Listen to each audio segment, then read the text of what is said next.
Good afternoon, everyone, and thank you for joining us for a webinar on cleaner, healthier schools to provide disinfection tips and information about available solutions, such as the Clorox T360 electrostatic disinfectant sprayer, as many of you are preparing for back to school this September. My name is Mia Okawa, Supplier Relationship Manager, managing the custodial agreement. And today's webinar will be presented by David Smith, Cleaning, Hygiene, and Sanitation Director from Bunzl, and Barley Chironda, Infection Control Specialist from Clorox Canada. We wanted to thank you all for taking time out of your busy day to join us today. It is our pleasure to be your host this afternoon, and we hope you'll find this webinar informative.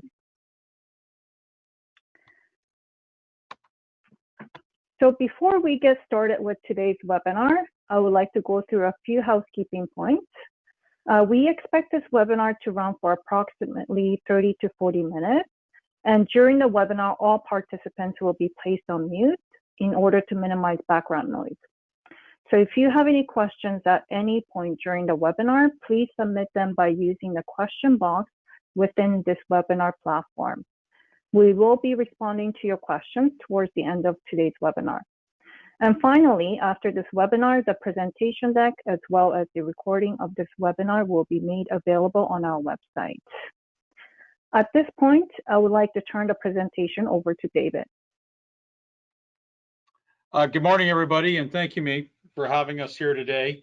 We're here today to talk about electrostatics and what role they're going to play in helping us to get consistent cleaning outcomes within our schools and with our school buses and all these points that we need to deal with today, because certainly outbreak prevention is at the top of everybody's list.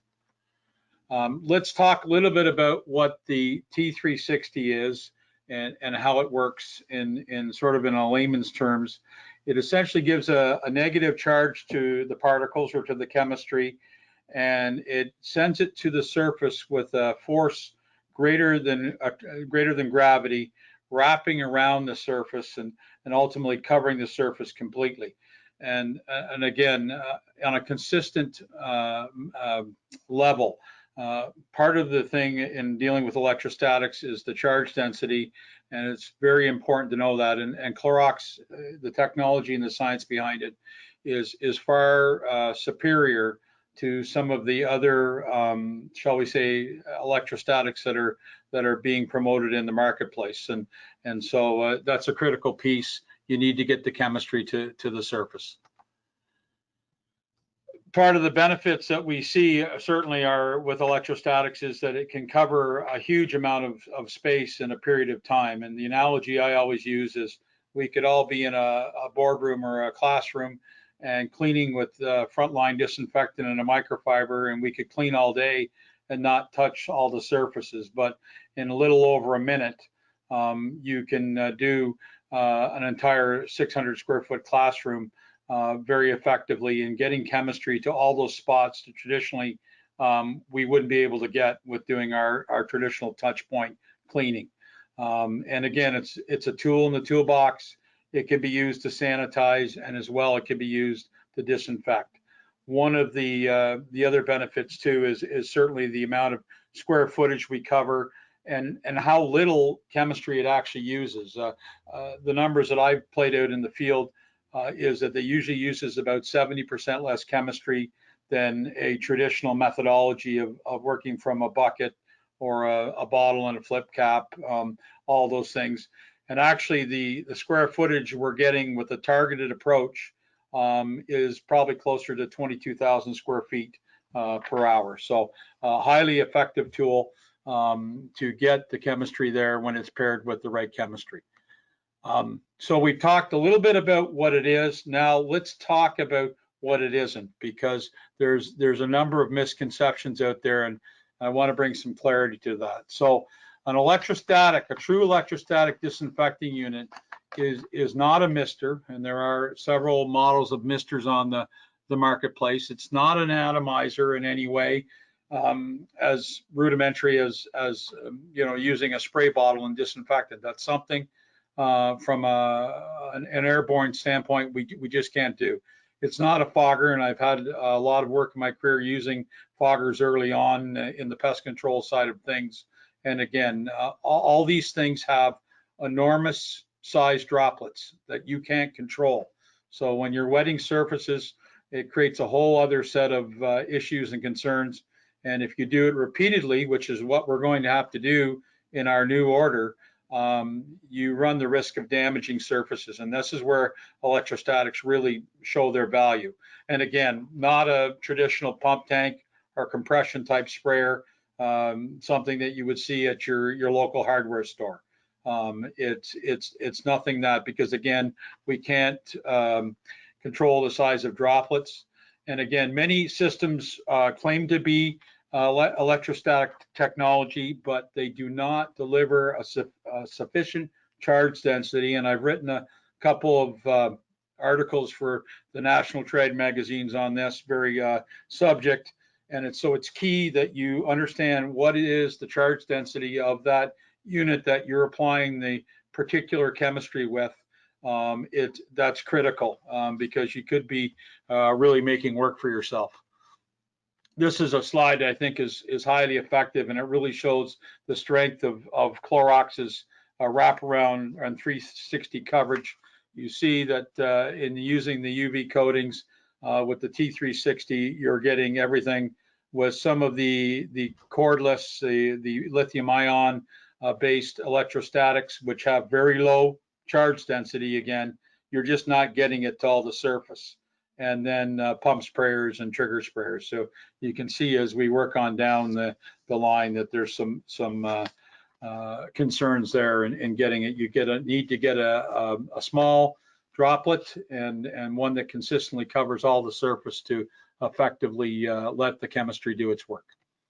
So let's talk a little bit about the chemistry and its efficacy and its ability to be service compatibility and not cause any damages to those surfaces.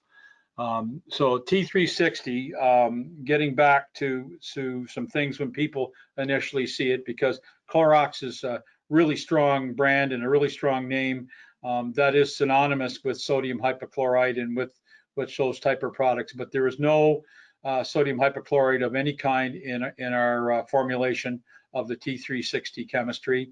And of course, with bleach, people usually associate odor, and there is no odor whatsoever with this product. It has immediate re-entry after application or treatment, and it has no odor whatsoever, which is unlike any of the other materials that people are presently using out. And then the other big piece of that is that it is a Health Canada approved, DIN approved chemistry, largely controlling everything in about 2 minutes or less, up to 44 organisms claims, including COVID-19, and which makes it a highly effective tool. A lot of these alternate technologies, whether it be fogging and whatnot, you need to look at the chemistries. Are they Health Canada approved? Are they DIN registered? And then what is the kill time? And again, we're looking at 2 minutes. A lot of the traditional other materials out there are up to 10 minutes of dwell time. And again, we just don't have that time if we're trying to deliver, a more consistent outcome in terms of our cleaning protocols. So again, a tool in the toolbox that can be used to both to sanitize and to disinfect. So you can treat areas that have no visible soil and sanitize them. You can do your mechanical cleaning or your pre-cleaning, if you will, the first step, and you can follow it up with T360 in a fraction of the time, and you're getting full disinfection. Again, a lot of other benefits that go with it. One of the other key elements of this, because of that charge density we were talking about, you require a minimal PPE. So unlike a lot of the other electrostatic type units, you don't require a Tyvek suit. You don't require a hospital grade respirator. You don't require all these other things that you may be seeing in the media where they're all garbed up trying to treat various public transit and whatnot. You only require the N95 eye protection and goggles. And again, I touched on it earlier. We have immediate reentry, which is something that's really critical. On to the next thing. This is a compatibility surface chart for the T360. I'm not going to get into it too granularly. We can certainly share this information with everybody, but I think the biggest strength in the development of the chemistry by Clorox is that we can use it virtually almost anywhere. And from that standpoint, it does not create issues. When people are appropriately trained, they can do things like electronics and soft surfaces and all kinds of areas. And so it's widely used. And this is what's made it a very highly effective tool in the long-term care fight against COVID. And I've had the challenges of dealing with places like Bobcaygeon, which we worked at, and places of that nature. And again, we have to go in and deal with all the surfaces. And this chemistry is perfectly positioned to do that and do it in 2 minutes. So now I'm going to turn over the presentation to my esteemed colleague, Barley Charonda, who is very well known for his work in infection control here in acute and long-term care in Canada. And it's my pleasure to work with Barley almost every day. So Barley. Thank you. Thank you very much, Dave, for that. So folks, I think what we're transitioning into now is a practical case study of when the T360 was actually used in a school setting. And the beauty about this study is over the next couple of slides, it's just really going to show you how you can bring this technology to life in your school. And I think it's really going to build in very well from all the stuff that Dave just mentioned around the technical components of the technology, the technical components of the chemistry, but this is a very good way of actually bringing that all together. Next slide, Dave. So as Dave is adjusting that slide, what is beautiful about this work was Bunzl, the Bunzl team and 6 schools in southeastern Ontario actually collaborated to bring about this work. And the nice thing is it was truly a collaboration, and this happened all before COVID even hit. And it's true testament to the vision that can come about when people work together. In a nutshell, Clorox invested behind the study, but the study was actually done, as I mentioned, in 6 schools in southeastern Ontario. In that study, what they looked at is how regular disinfection happens in a school, what the bacteria is on student desks, and what happens if you now introduce a technology such as electrostatic technology with Total 360. This was also a collaboration with the Canadian Association of Environmental Management and a lab that's based in Toronto called the Cramco Lab. And really, really proud of the team here because the study was able to be published in the Canadian Journal of Infection Control. And this really adds to the substance of the work that was done by the team. So let's talk a bit about the methodology for a second. If you look at what was done, they looked at the general hygienic state, and they looked at the 6 schools, and they sampled 20 classrooms. In those 20 classrooms, they took what they call Roduct plates. So Roduct plates is the image on the right there. It's normally supposed to have nothing on it if you have a very clean surface, but obviously when stuff is growing on it that looks yucky like that, that means that something was growing on that surface. So they took different types of measurements. So they took a measurement before any of the desks were even touched. Then they went into the conventional cleaning, whether a school was using a quart, whether a school was using a rag, whether a school was disinfecting with like water with a dilution system. They took the measurement after that process was done.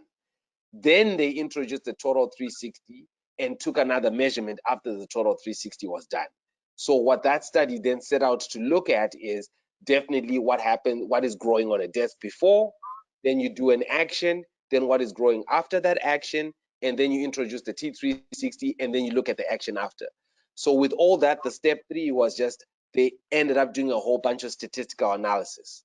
So here's the results. This is what we found out. So first finding was just there was an effectiveness of the electrostatic sprayer. And this was demonstrated because if you look at the table to the right, which is where you have the imagery there, the blue line is when you had the T360 used, and if you see both the 2 lines are really going down. Down is a good thing, right? Going down is a good thing. So whether you're looking at COVID rates or anything else, you want that graph to be going down. So the desks before testing was that pre-test measure, they were all really high. Then when they introduced the measurement of cleaning and disinfecting, it lowered the germs a little bit better, which is expected because you're removing some grime off the surface. So that's where you get to that number 73 if you're looking at the table there. When you introduce the T360, regardless of what measurement, what work you were doing, what disinfecting method you were using, that led to a significant drop. So if you look at the drops, they're even lower. The beauty about this is when you're looking at this data, in step 2 there, it really tells you that using the T360 was helpful. It also tells you that most of the processes that we're doing right now in schools prior to introducing an additional technology like the T360 are leaving some more room for improvement. Now, what does that mean? Well, it means that if you're disinfecting and you're thinking of going back to school and you're thinking of COVID potentially, or you're thinking of cold and flu season, depending on when schools open, you really want a solution or a technology that allows you to really do the very best work that you can. And that's why I think if you look at the conclusion, it speaks to how the conventional cleaning and disinfecting procedures were effective in reducing visible microbes on students' desks. However, adding something like an electrostatic really improved up your status. So that's something that's really as a good takeaway, because as you think about this, if you think about all the things Dave said, this is the technology that you can re-enter right away. This is the technology that can cover as many surfaces as possible. This is the technology that is, as done at the school, is safe for use in these areas. So when you combine that with these results, it definitely then becomes something that you want to consider to use in your spaces. Next slide, Dave. So really, this was just the summary again with the abstract. And it really, as I said, it's a more concise way of speaking to this. But I think in a nutshell, like as I said, I'm proud of the work that Bunzl team, the schools in Southeast Ontario, some of the schools also participate in other studies. Dave has written a bit about that in the past. But there's been a bit of involvement and collaboration with many schools around this work to try and make sure we create a safe environment for the kids as they go back to school. So I think ultimately this is definitely a labor of love for Dave, and proud also to work with Dave as much as I get to.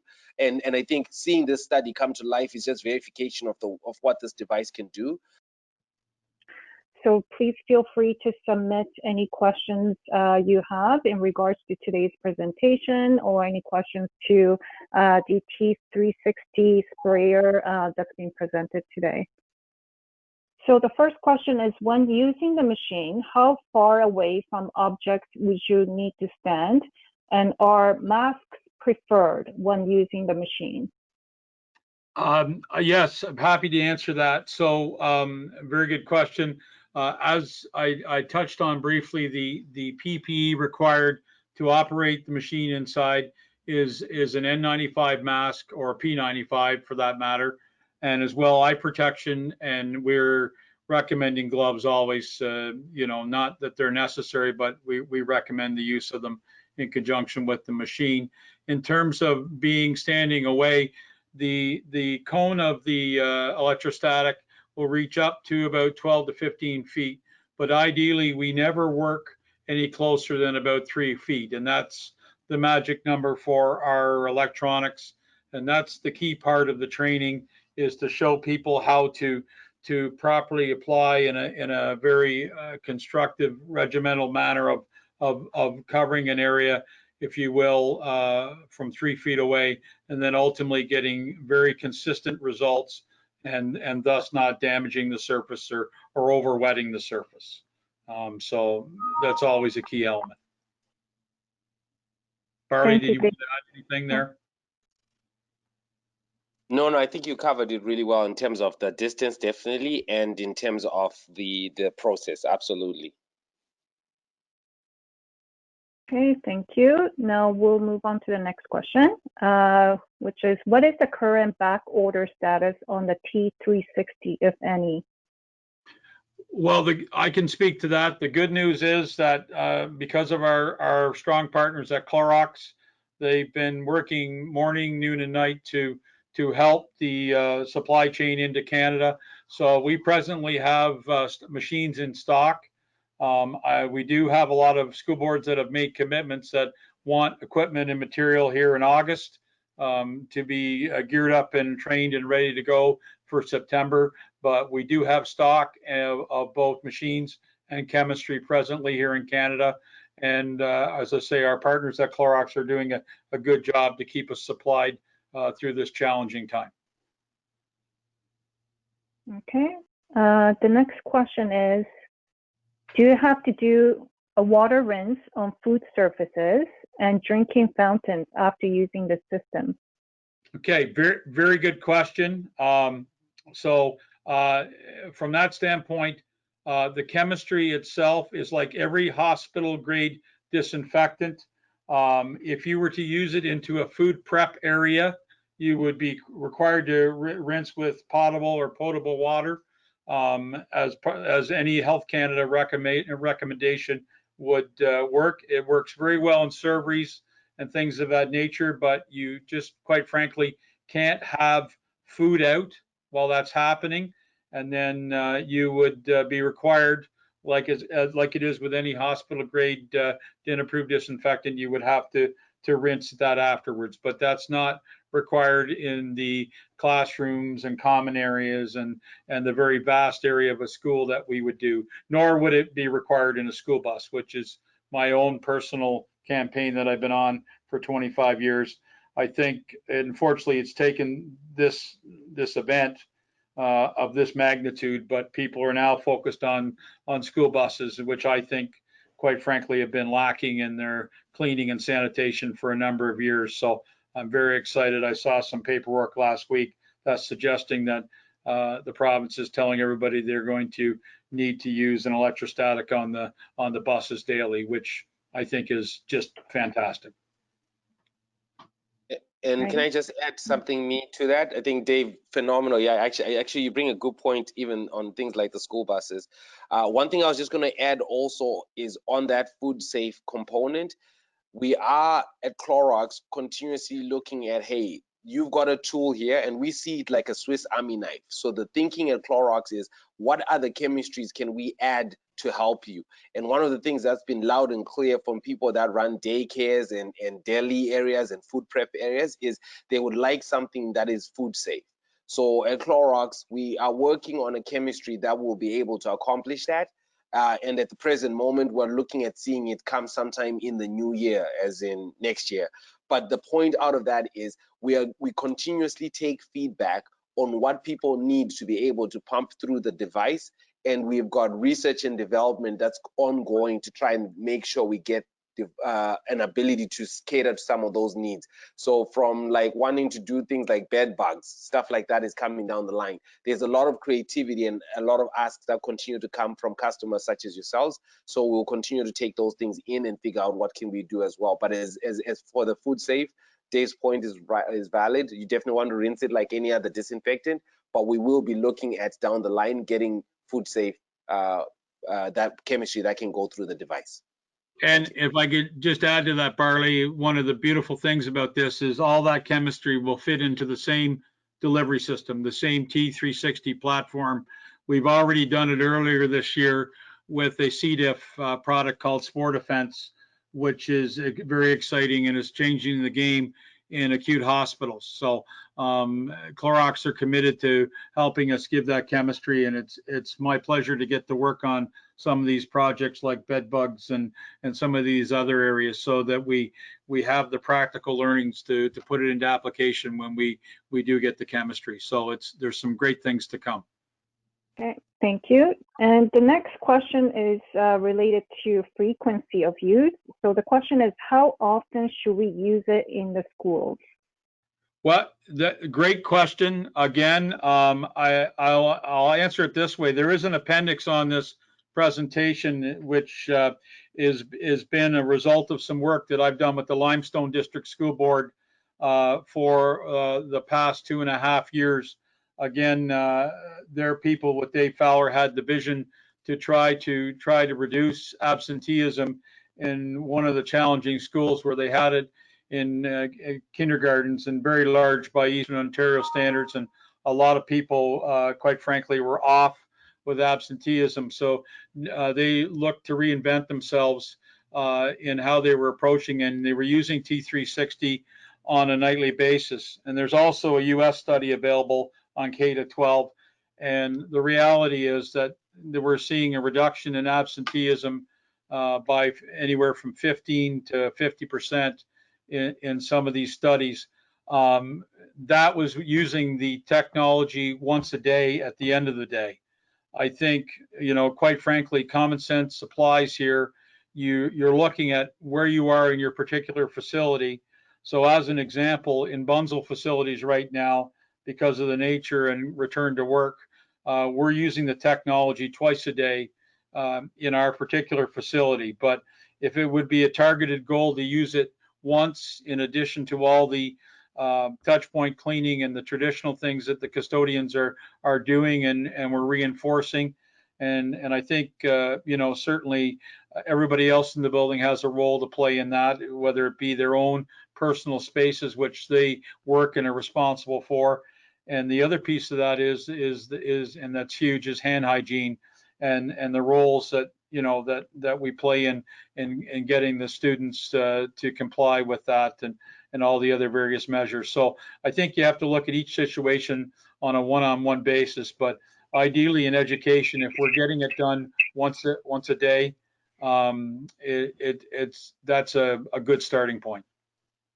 And can I just add again, one thing I've learned a lot from riding around with Dave at different schools is the customized approach. And I think Dave does that really well when he's working with customers. So whether it's a big school or small school, or whether they're having multiple classes and so on, like I think having that customized approach is important.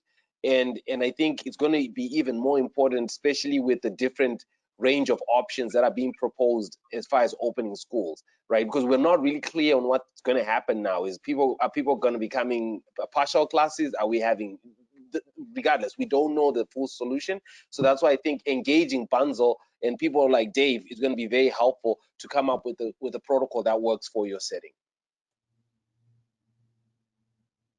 Great, I would add too,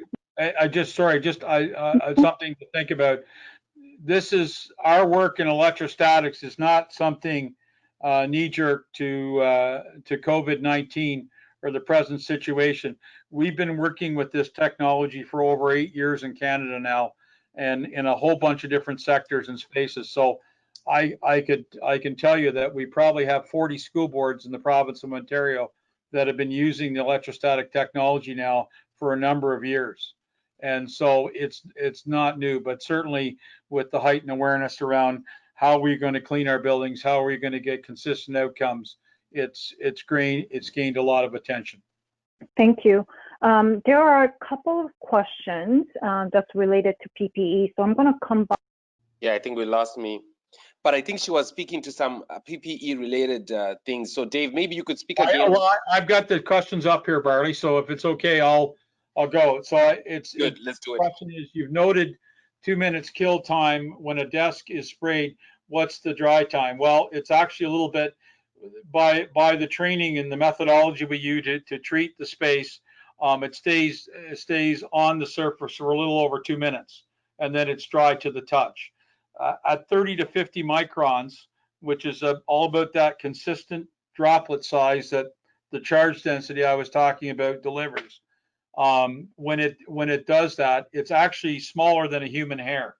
So I think sometimes people have the vision or they want to touch it, and quite often I will actually train with water so people can touch and feel it, number one, so they can see that they're getting the coverage.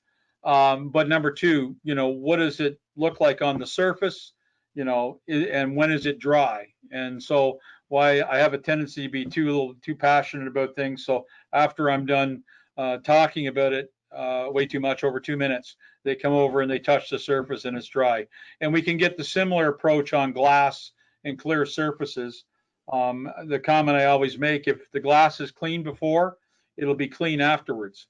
If it's dirty before, it's going to be dirty afterwards. It's not burning through the biofilm that's there, but it will kill the bacteria. So visually, what you have before, quite frankly, is what you're going to end up with. And that's all covered in the training, which usually is about 20 to 30 minutes with an online training video and the various components of the SOP we deliver. And then, quite frankly, I like to do hands-on with everybody so they get a comfort zone. And then as well, we follow up in several weeks afterwards just to make sure that we address any concerns that anybody might have. So hopefully that answers the question. Thank you, David. Sorry, my audio got cut off in between. Were you able to address the question about the PPE requirement as well as lack of N95 mask? Well, no, we hadn't got to that part. So if you'd be kind enough to read that out for the listeners, okay. That would be appreciated. Sure, I'll read the questions. So the first question is, could you kindly repeat the PPE requirement, as well as the biggest concern lately is that the lack of N95 masks being available. Will regular loose medical masks do? Barney, I'm going to let you tackle this one. Okay, perfect. Yeah, so to answer this one nicely, let me go back a bit. Let me provide some context. So when we came out with the Total 360, the first chemistry that we had was the one you see now, which is the quad chemistry. At the time when we issued our first safety data sheet, we were able to get a very aggressive personal protective equipment requirements at the time. Since then, we've been able to get more testing and more occupational safety, health and safety clearance. So we've been able to change our messaging on the SDS to read N95 only for prolonged use. So the way the prolonged use is determined, according to the safety data sheet, is if you are actually doing during an 8-hour of work and you're applying approximately 2 gallons, which most workers do not do, because that is a lot of spraying right there. In those cases, that's when you need to have an N95. The other consideration is if you are doing more than 2 minutes of continuous spray, that's what we deem prolonged use. So at that time, you would then have to have an N95. To try and keep it simple, N95 is definitely stated on the SDS for prolonged use, and prolonged use, as I said, is either stated through an 8-hour window of 2 gallons of use, which is a lot, and most people don't do that.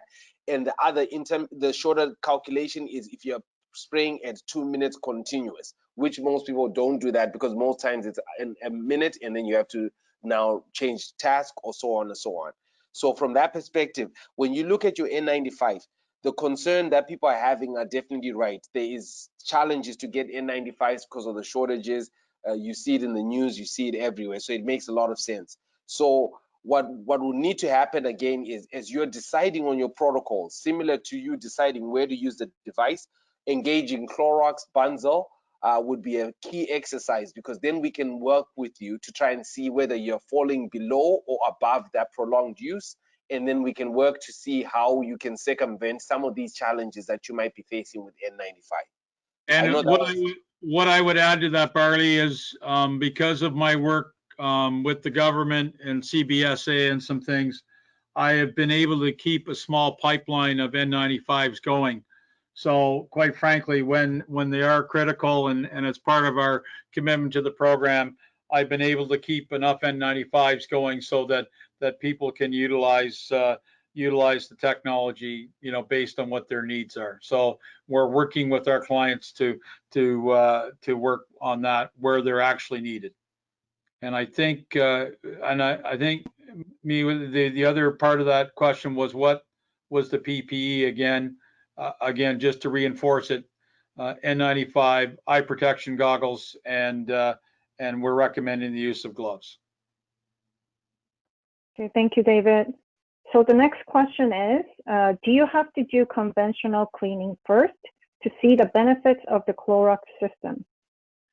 The shorter answer is no, but as I often say, it's a tool in the toolbox.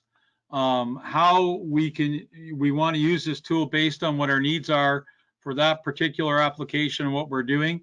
So I have people that are effectively sanitizing daily with the unit, just going in and treating all the surfaces in certain environments, and getting up to a 3 and a 4 log reduction by treating with the T360. And then I have people that are doing the first step, the pre-clean or mechanical cleaning, as I like to call it, that touch point cleaning, and then augmenting it with the T360. So it's really based on what the needs are and what you're trying to achieve in that particular environment. Anytime there's visible soil in my world, I want to do that mechanical cleaning to remove that visible soil.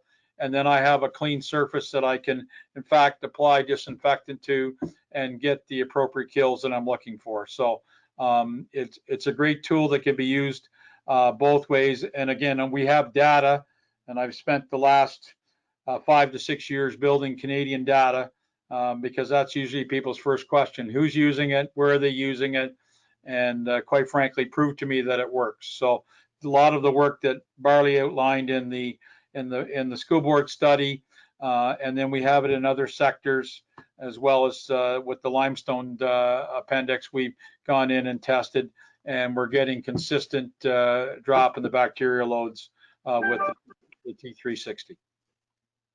Yeah, and just to add to that, and I think Dave, you already spoken to the data, and I think we're sharing these slides, so it'll be very important for everyone to go back and take a look at that one slide with the school, where you saw on the school, as I said, everything was trending down. So with the T360 on a surface where you don't have visible soil, in a desk, for example, for a kid, that would be like somewhere where the desk just has nothing on it.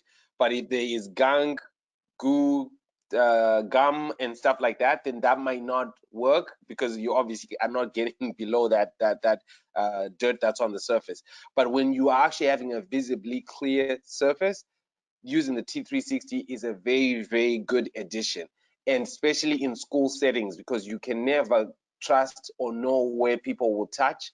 And with things like COVID or colds and flu, they will capitalize on that human error of us not wiping or disinfecting every single surface. So the T360 is a very good addition to that complement. Over to you, Mi. Okay, thanks. So there are several questions, and I hope to get through as many as possible. But if we don't get to all of it, we could always respond after the webinar through email, okay? So the next question is there any wiping required after disinfecting? Barley, I'll take this. As a rule, no.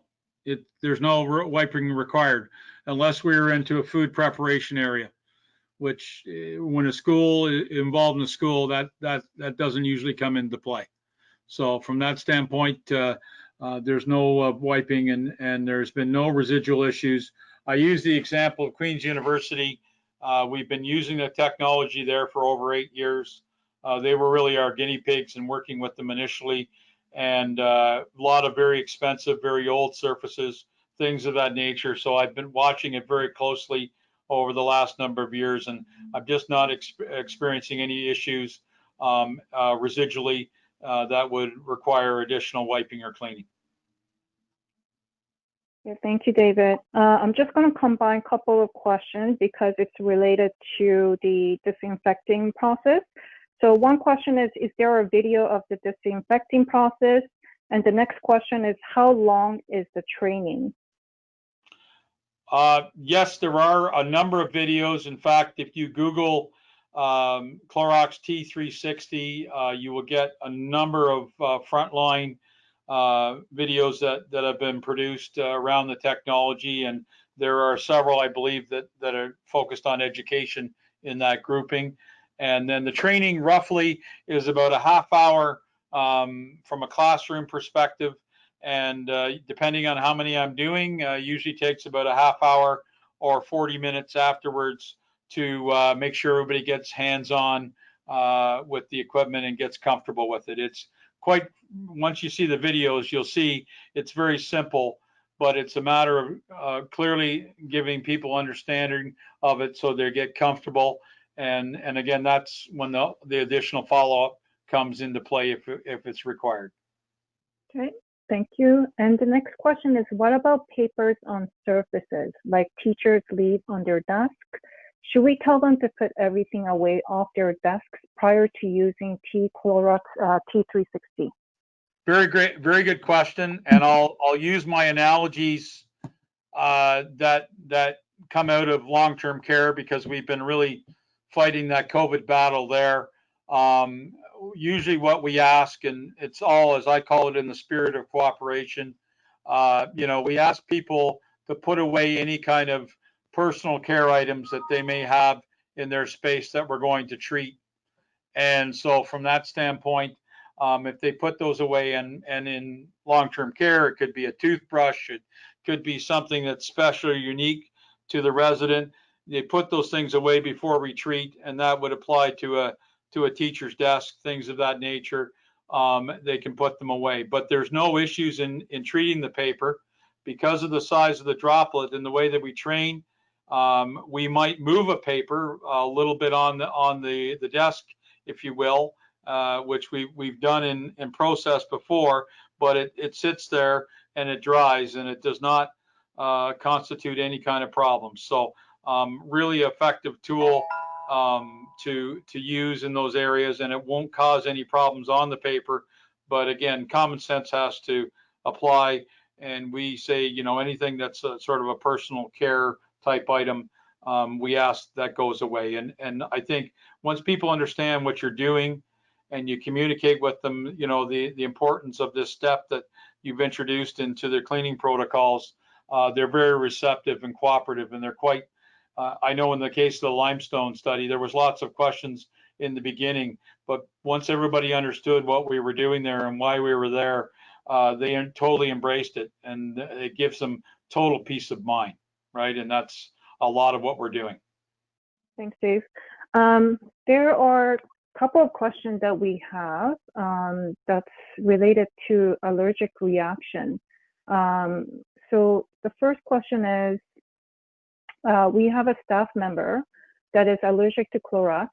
Is it safe for her to be around while spraying the product? And the second question related to allergic reaction as well is, have any concerns being brought forward regarding allergic reactions to the chemistry by both the user and the occupant? Can I take that one, Dave? You got it, bud. Yeah, so I think I just recently joined Clorox 4 years ago, and when I joined Clorox, I used to think Clorox was just bleach. I learned the hard way.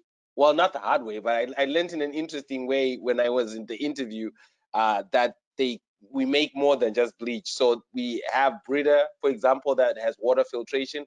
We have different disinfectants that we carry. We have Glad garbage bags. We have Renew Life. There's so many other products that we carry at Clorox. But on the disinfecting side, we actually have more than just bleach. So we have hydrogen peroxide, similar to what you might know already from other Canadian competitors. We also have quaternary ammonium products. So the one product that we're using in the T360 for the school study and what we're recommending right now is not a bleach. It's actually a quat product. So that being said, I think from that perspective, most people do not generally have any kind of reactions or any kind of concerns with quat products.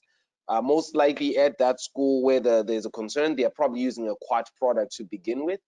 The SDS for this particular quat is actually very, very gentle in terms of the toxicity and everything that they have done and tested.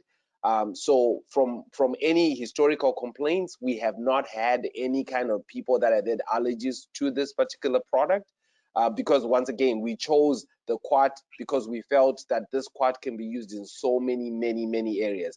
But I think generally when people hear Clorox, they think bleach, but this particular ingredient and chemistry that we have and we're recommending for the school is actually not a bleach, but is actually a quat. So it tends to work in so many areas. It can be used around children. It can be used in so many different settings without any kind of effects at all. Thanks, Barley.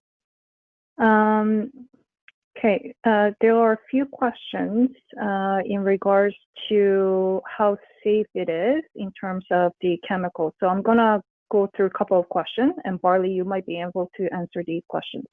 So the first question is, students eat at their desk. If this is used on desktop, is it safe? And the next question is, if this is not approved for food prep areas yet, is it safe for kids to eat at their desk or work at their desk right after the product is used on it? Perfect. Those are very, very good questions. So the answer to that, I'm definitely going to borrow from what Dave just said, because I thought it was actually really, really cool. I actually hadn't thought about that myself. Generally speaking, most disinfectants that are being suggested by Public Health Agency of Canada, as well as Health Canada, they're telling you that you need to use a product that can kill COVID. On the list of the products that can kill COVID, if you look at the list that is currently on the website for Health Canada, all those are DIN registered products. Because we're having to kill a virus that we're worried about, when you use those DIN registered products and you are going to be eating off that surface, you have to rinse off that surface or wipe off the residue of that surface. So that's generally most disinfectants that are actually, I think all disinfectants that are listed on the Health Canada to kill COVID. So when it comes to children's desks, in the context of opening up for COVID and worrying about COVID and the flu season that's coming, in those particular cases, if there's any eating that's going to go on a desk after the treatment has gone on, the process will still need to follow similar to any other disinfectants that you have. So that's the first part. But the other part, which I think I mentioned as well, is down the line in time for this school year, if it rolls into next year, we are having a food safe disinfectant that is going to be coming out, but it's not available at the moment. So the recommendation and protocol, once again, it would be best to engage a Bunzl rep or a Clorox rep through Bunzl, so that during the time when you're establishing your protocols, we can guide you in terms of what that looks like, right? So that we can work on how to really customize something for your school setting. I don't know if Dave, if you want to add anything to well, you know what, I can tell you that with the number of boards that have been using it and utilizing it in those type of situations, it hasn't been an issue, and there has not been a lot of rinsing going on. As a rule, the schools have been treated in the evenings prior to the start of the next school day, and there's been no residual issues to speak of. And again, there's a variety of in-house programs going on where teachers are empowered to have people clean their areas, and the desks, and the students are involved, and things of that nature. So it varies from board to board, and I think you need to look at that. But as a rule, it hasn't been necessary to wipe those areas down post the cleaning the night before, and there hasn't been any issues to speak of with that. But certainly, you know, from the COVID standpoint, Barty, you make you know, some very valid points. Okay, thank you.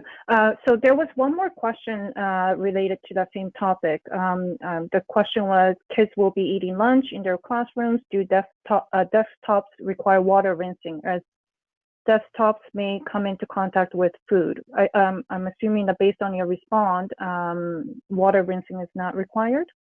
Well, in some cases it may be, and in some cases it may not be, based on what's going on in that particular classroom. But as I said, across the board for a number of years now, and this is traditional in school settings. You know, you first have to look at the protocol that's been being enacted every day on that particular, you know, environment. So in most standard settings now, if we were to walk in under normal circumstances, they would be using whatever their frontline or disinfectant is, and the custodian would have wiped down and cleaned that desk the evening before with whatever tools that he had available through that particular board. The reality is that he was not rinsing that desk post that exercise. So that's what I've traditionally seen throughout my travels in Ontario and Quebec in reviewing school boards. So I think, you know, you have to look at each individual program. And in some cases, it may be required. Certainly, there are sensitivity issues throughout. As an example, in my former portfolio of probably 1,500 schools in Eastern Ontario, you know, I had probably 600 documented cases of sensitivity within the schools, you know, so each one had to be looked at individually. So you had some children that would have adverse reactions if they were exposed to bleach or sodium hypo. You have other things that if they were exposed. So you've got to sort of look at those things on a one-on-one basis. But as a rule, that rinsing has not been going on. And Dave, I would also say, like, from hanging around with you at visiting even schools, I've noticed that this is probably one of those situations where a collaboration between you and your team would be very beneficial, right? So I think, yeah, I'll challenge anyone that has an opportunity to take up the ability to connect with the Bunzl rep on this one, because this is an opportunity to get some of that expertise as you work on your curriculum, as you work on your plan of how you're going to open. This could be one of those things that you can capitalize on the years of experience that these guys have around customizing and tweaking something for your school. That way you're checking off those boxes, and then you have something that's uniquely made for you. So I would say whoever has that question and everyone else, take advantage of this arsenal of resources that Bunzl has and capitalize on it. And thank you, Barry, because it's really critical that you get a consistent, clean, and healthy environment daily, you know, in these challenging times, right? And that's really we want, a clean, healthy environment for all those that are using and interacting in it, and having consistently clean outcomes on a daily basis. And you know, part of that is all the frequencies too, which is stuff we have to look at, and also work within our core budgets, which is always going to be of great concern, right? There's, you know, we have to pay for all these things. Okay, I think we have a few more minutes to take a few of the questions. So the next question is, you noted 2 minutes kill time when a desk is sprayed. What was the dry time? I think we've answered that one already, me. Well, you were did. Up. Okay, sorry. Yep, when I got interrupted. Okay. All good. Let's move on to the next one. What are the maintenance requirements on a T360? Well, that's one of the really great things about this equipment. And anybody knows me knows I'm very physically hard on things. And up until about probably a month ago, I had the original model that was provided to me by Clorox when they introduced this model about, I think it's 5 years ago now. It's scary how fast time flies. But they did this, and I'm very hard on things. And quite frankly, as long as you purge the unit, and what I mean by that, and it's in the videos, at the end of the day, when you're done with the unit, you need to unscrew the cap that attaches the chemistry to the unit, and you let the remaining 20 seconds of chemistry bleed through the unit. And what I always do is I train people when we get to the last room and you know you've got a little bit left to do, you disconnect the cap. That way you waste nothing, and you turn around and you treat the area until all the air is the compressor is running through the line, and it evacuates all the chemistry from the wand, if you will. And if you do that daily, you will have virtually no issues with the T360. It's not like an auto scrubber that we have to replace batteries and we have to replace squeegee blades, and there's all kinds of maintenance. The critical piece that we learned, and we learned this in all our work in the federal penitentiaries, you need to purge the unit daily. You make that part of your daily protocol, whoever has responsibility for the machine, and it's really durable. And there is a pump that can go long term after many hours on it. I can tell you, in the probably close to 1,000 machines we have out in Canada, I've never replaced one yet, and it involves a little piece of Tyvek hose that our service department can replace in about 10 minutes. But this equipment is really durable, and for the amount of equipment that we have out there now, And it's UL, I should add, it's ULC approved. It's the only one of its type to get that standard, and which is huge in the US as well with EPA. This equipment stands up really well, and it's about training too. You know, when people understand it's a privilege to use this machine and what it can do and how to protect it, we really reinforce that in the training. Okay, thanks, David. Unfortunately, we came to the end of the webinar. We had this webinar booked until 1 o'clock. So we couldn't get to all the questions today, but we will be gathering the remaining questions, and we'll work with Bunzl and Clorox team to respond to all of your questions and then send it through email. Okay. So thank you all for joining us today for this webinar. I hope you found this webinar very beneficial, and we hope that you enjoy the rest of your day today. Thank you. Thank you, everybody. Thank you, everyone. Take care.